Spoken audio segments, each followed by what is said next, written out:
whenever Twitter became a buzz about the Giants potentially covering against the New England Patriots after I grabbed a Thor hammer and decided to swing it on the New England Patriots. In the first half of that NFL game last night, my Twitter was abuzz. Everybody telling me that I need to Venmo them $60.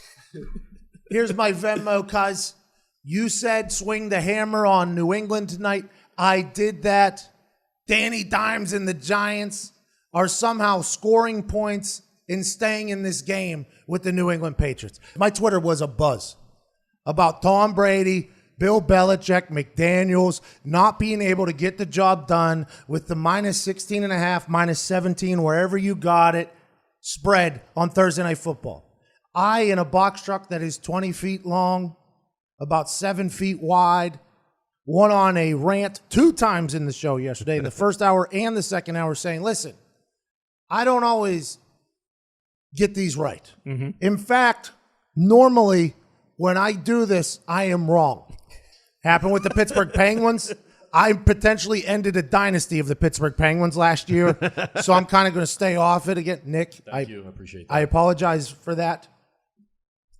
But when I get on this high horse and I started yelling about how dumb Vegas is and how this is the moment we can take advantage of what Vegas has made a mistake.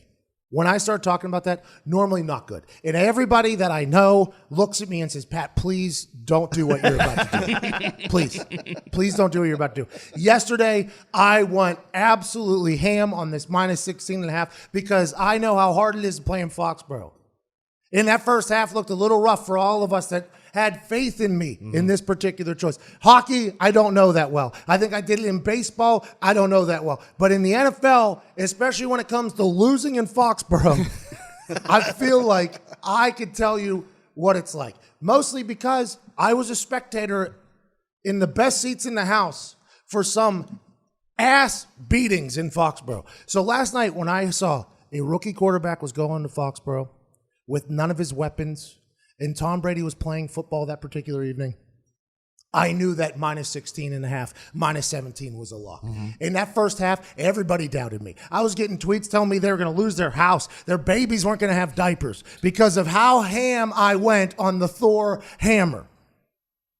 And I would like to say, I didn't get nearly as much thanks in that second half whenever that Patriots team started turning it around. And although it was a 21-point victory and they didn't put up a 50-burger on her, a 50-bomb on them, everybody had to know that that was going to happen. Never a doubt. When they went to halftime or whatever, and I think it was 14-14 or something like that, it was tied.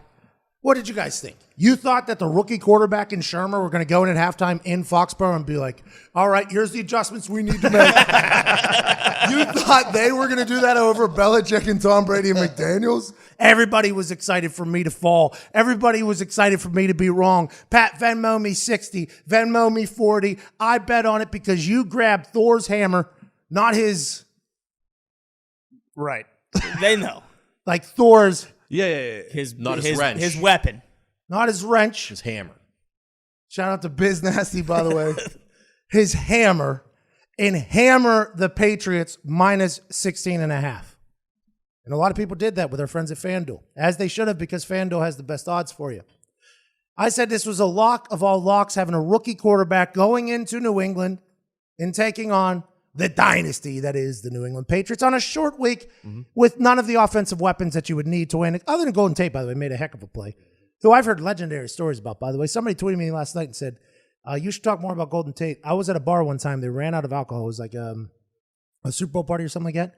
Golden Tate walked in, I guess, or tried to order something. They said, sir, we're out of alcohol. We're shutting down.